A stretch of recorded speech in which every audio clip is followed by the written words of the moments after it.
8절부터 14절까지 말씀입니다. 우리 8절의 말씀부터 우리 함께 합독하시겠습니다. 그 지역의 목자들이 밤에 밖에서 자기 양떼를 지키더니 주의 사자가 곁에 서고 주의 영광이 그들을 두루 비추매 크게 무서워하는지라. 천사가 이르되 무서워하지 말라. 보라, 내가 온 백성에게 미칠 큰 기쁨의 좋은 소식을 너희에게 전하노라. 오늘 다윗의 동네에 너희를 위하여 구주가 나셨으니 곧 그리스도 주시니라. 너희가 가서 강보에 쌓여 그 위에 누워 있는 아기를 보리니 이것이 너희에게 표적이니라 하더니 호련히 수많은 천군이 그 천사와 함께 하나님을 찬송하여 이르되 지극히 높은 곳에서는 하나님께 영광이요 땅에서는 하나님이 기뻐하신 사람들 중에 평화로다 하니라. 아멘. 하늘에는 영광, 땅에는 평화라고 하는 주제로 말씀을 드리겠습니다. 할렐루야. 아멘. 몇 분과 인사하겠습니다. 메리 크리스마스. 메리 크리스마스. 크리스마스입니다. 오늘 크리스마스는 이 땅에 아기 예수로 오신 예수님을 경배하는 여러분 날입니다. 성탄의 축복이 여러분 삶에 가득하시기를 주님의 이름으로 축복합니다. 오늘 예수님의 탄생의 소식은 그냥 기쁜 소식이 아닙니다. 큰 기쁨의 좋은 소식이다. 이렇게 말씀하고 있습니다. 우리는 살아가면서 여러 가지 소식을 듣습니다. 기쁜 소식을 들을 때도 있고 그렇지 않은 소식을 들을 때도 여러분 있습니다. 어떤 분이 병원에 가서 종합 검진을 받았습니다. 결과를 기다리기 위해서 의사를 찾았습니다. 그런데 의사가 심각한 얼굴로 이야기하는 겁니다. 좋은 소식이 있고 나쁜 소식이 있는데 어떤 소식을 듣길 원하십니까? 그랬더니 환자가 나쁜 소식을 먼저 말해달라는 겁니다. 그랬더니 의사가 이렇게 이야기합니다. 당신은 당장에 위험한 수술을 받아야 하는데 수술의 성공 확률은 3분의 1입니다. 그죠? 깜짝 놀랍니다. 그래도 희망이 있겠지. 그러면 좋은 소식은 뭡니까? 이렇게 물어봤더니 의사가 이렇게 이야기합니다. 지난번에 2분의 환자가 당신과 똑같은 질병으로 수술을 받았는데 돌아가셨습니다. 그런데 이번에 확률적으로 3분의 1이니까 성공할 확률이 많습니다. 이렇게 이야기하더라고요. 좋은 소식인지 기쁜 소식인지 모르겠습니다. 사람들은 기쁜 소식을 기대하지만 여전히 그죠? 세상은 우리에게 좋은 소식을 가져다 주지는 않습니다. 그런데 오늘 성경은 우리에게 좋은 소식만 가져다 주는 겁니다. 왜? 이 소식의 출처가 사람에게서 나온 것이 아니라 하나님께서부터 주시는 소식입니다. 오늘 10절에 보니까 천사들이 자신의 메시지를 전달한 것이 아니라 하나님의 메시지를 전달하고 있는 겁니다. 온 세상에 미칠 큰 기쁨의 좋은 소식이다 그랬습니다. 좋은 소식, 이 원어로 보니까 유앙겔리온 이렇게 되어 있습니다. 유라고 하는 것은 좋다라고 하는 뜻이고 앙겔리온은 소식이라고 하는 뜻입니다. 이 고대에 좋은 소식은 뭔가 이렇게 봤더니 왕의 아들이 태어나면 이게 좋은 소식이었습니다. 그래서 전 국민에게 알렸던 겁니다. 또 하나는 전쟁에서 승리했다라고 하는 소식입니다. BC 490년입니다. 아테네하고 이 페르시아하고 전쟁을 여러분 하게 됩니다. 이 마라톤 평야에서 전쟁을 합니다. 그런데 아테네가 이겼습니다. 이 그리스 용사가 이 기쁜 소식을 전하기 위해서 이 마라톤 평원을 달려서 그리스 시민들에게 축원하고 여러분 달려갑니다.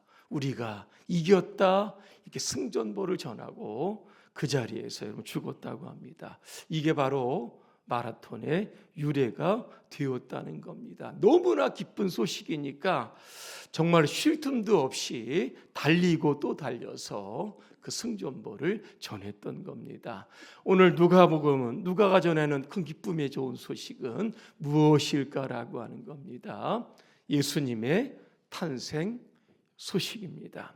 마태복음 1장 21절에 보니까 아들을 낳으리니 그 이름을 예수라 하라. 그는 자기 백성을 그들의 죄에서 구원할 자이심이라 말씀하고 있습니다.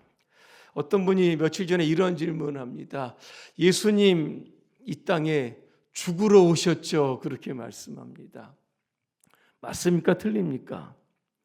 여러분, 맞는 이야기입니다. 예수님은 이 땅에 우리를 위해서 죽기 위해서 오신 겁니다. 왜?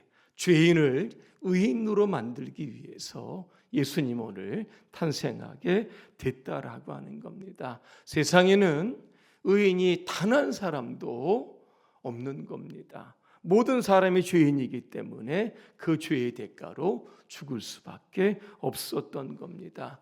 세상에서 가장 불행한 소식이 뭐겠습니까? 죄 때문에 내가 죽는다라고 하는 여러분 소식입니다. 그런데 요즘은 이 죄에 대한 어떤 심각성을 그렇게 많이 생각하지 않습니다. 그만큼 우리의 시대가 노아의 시대가 됐고 소돔과 고모라의 시대가 되었던 겁니다. 죄가 만연하다 보니까 죄를 죄로 취급하지 않는 시대가 되었던 겁니다. 어느 목사님에게 두 여인이 찾아옵니다. 한 여인이 찾아옵니다. 나는 큰 죄인입니다. 내가 어떻게 하면 좋겠습니까? 또 다른 여인이 찾아옵니다. 나는 큰 죄인은 아니고 작은 죄인입니다.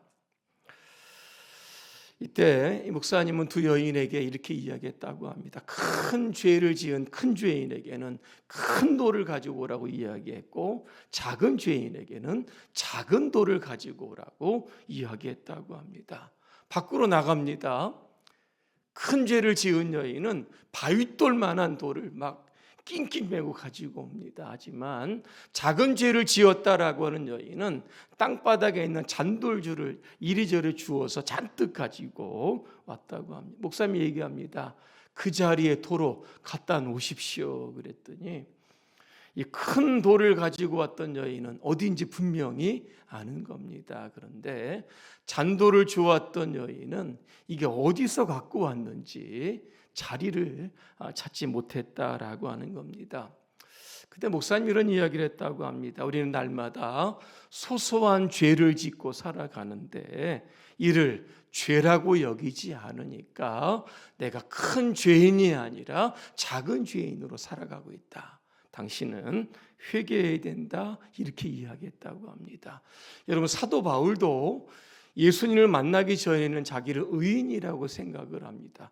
나 같은 의인이 어디 있어? 이러면서 그 당시에 세리와 죄인들을 여러분 정죄합니다. 기독교인들을 박해합니다. 그러니까 다메섹 도상에서 예수님 만난 이후에 어떤 고백을 합니까? 나는 죄인의 괴수다 이런 이야기를 합니다.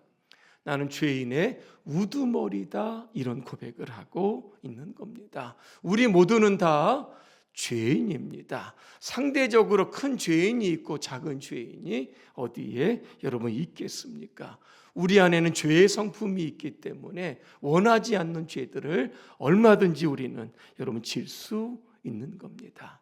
우리가 죄를 지을 때마다 우리는 예수님께 나아가야 하는 겁니다. 에스겔 18장 32절에 보니까 이런 말씀이 있습니다.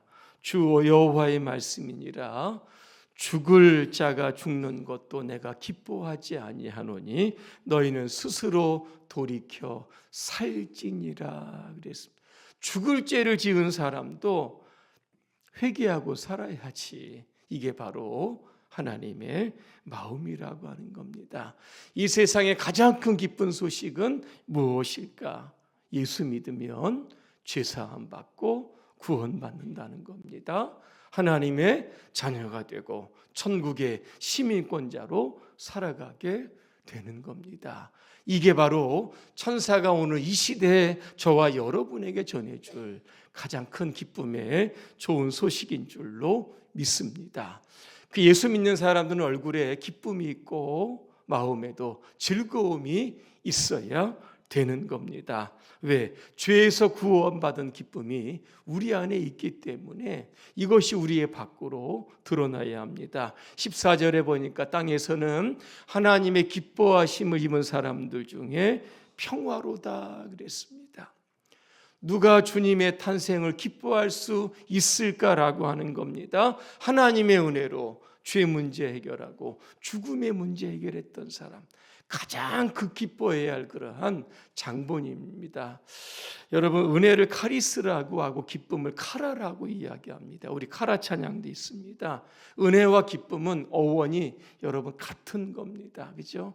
하나님의 은혜가 우리 안에 충만하니까 그것이 기쁨이 되고 우리의 삶의 즐거움이 된다라고 하는 겁니다. 캐나다에서 이 교회 출석과 우울증에 관한 상관관계를 한번 조사했다고 합니다. 그랬더니 결과가 이렇게 나왔습니다.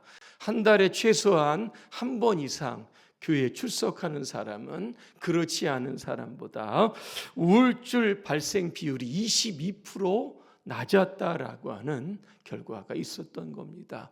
교회에 오면 왜 우울증 해소가 되겠습니까? 성도 간에 만남의 교제가 있기 때문에 여러분 그런 겁니다. 만나서 이렇게 이야기하다 보면 많은 웃음도 나올 수 있는 겁니다. 찬송을 부르다 보면 우리에게 위로를 주게 되고 기도하다 보면 하나님께 우리의 소원을 또 아릴 수도 있고 말씀을 듣다 보면 용기도 얻기 때문에 삶의 기쁨이 재충전되는 시간이 바로 하나님을 만나고 예배의 자리에 나오는 시간인 줄로 믿습니다. 성탄절은 기쁜 소식이 있는 날입니다. 죄로 인하여 죄책감으로 인하여 마음이 우울한 우리의 영혼에 큰 기쁜 소식을 준 그러한 날입니다. 우리는 이 기쁜 소식을 아직도 죄와 사망의 권세에 묶여있는 그런 수많은 영혼들에게 전할 수 있어야 하는 겁니다. 오늘 14절에 보니까 땅에는 하나님이 기뻐하시는 사람들 중에 평화로다 그랬습니다. 인간의 가장 큰 행복이 무엇일까 한번 좀 생각해 보았습니다. 여러분, 평화 아니겠습니까? 지금 전쟁 중인 나라들도 있고 내전 중인 나라들도 있습니다. 그들의 간절한 소원이 뭐겠습니까? 전쟁이 종식이 되고 평화가 속히 찾아오는 겁니다. 세상의 모든 것들을 가졌다라고 할지라도 여러분 마음이 불편하면 행복하지 않는 겁니다. 그런데 예수님 이 땅에 오신 이유 바로 평화를 주시기 위해서 오셨습니다. 예수님은 나중에 이제 십자가에 매달려 죽게 되시는 겁니다. 십자가는 수직과 수평의 막대기로 이루어집니다. 수직은 하나님과의 평화를 이루게 되었고 수평은 사람들과의 평화를 이루게 여러분 되었던 겁니다. 십자가를 볼 때 여러분 평화를 보셔야 되고 일치를 보셔야 되고 연합을 보셔야 되고 하나를 보여야 되는 겁니다. 오늘 우리는 하나님과 하나가 되었고 성도들과 연합하게 되었다라고 하는 겁니다. 진정한 평화는 내가 십자가에 매달릴 때부터 시작이 되는 겁니다. 십자가에서 내가 죽지 않으면 결코 이 땅에는 평화가 이루어지지 않는 겁니다. 예수님 산상수훈입니다. 마태복음 5장 9절에 보니까 이런 말씀하십니다. 화평케 하는 자는 복이 있나니 그들이 하나님의 아들이라 일컬음을 받는다 말씀하고 여러분 있습니다. 예배 4장 여러분 3절입니다. 평안에 매는 줄로 성령이 하나 되게 하시는 것을 힘써 지켜라 그렇게 말씀하고 있습니다. 오늘 설교의 주제가 여러분 하늘에는 영광입니다. 왜 영광일까 이렇게 생각해 보니까 죄로 인하여 죽어가는 영혼들, 그죠? 예수님이 살리셨기 때문에 하나님의 마음이 여러분 얼마나 기쁘겠습니까? 그래서 천사와 천군들이 바로 하나님께는 영광이다 그렇게 찬양을 했던 겁니다. 오늘 땅에는 여러분 평화입니다. 평화는 우리 안에 기쁨이 있을 때만 주어지는 겁니다. 죄로 인한, 그죠? 이 문제를 오늘도 해결했기 때문에 저와 여러분들은 아주 기쁜 사람인 줄로 믿습니다. 이번 성탄절에 하늘에는 영광, 땅에는 평화, 이 놀라운 이 축복의 선물들을 우리에게 주신 그런 예수님의 탄생을 여러분 마음껏 축하하며 기뻐하시기를 주님의 이름으로 축원합니다. 기도하겠습니다. 은혜로우신 하나님, 주님이 태어나심이 하나님께는 큰 영광이 되고 우리에게는 큰 기쁨과 평화가 되게 하심을 감사합니다. 죄로부터 해방되었던 그러한 구원의 기쁨과 감격이 우리 안에 오래오래 머물러 있게 하여 주시옵소서. 그 기쁨과 평안함을 가지고 세상에 나가서 하나님이 원하시는 평화를 만들어갈 수 있는 우리 피스메이커로 살아가도록 우리 모두를 축복해 주시옵소서. 예수님의 이름으로 기도합니다. 아멘.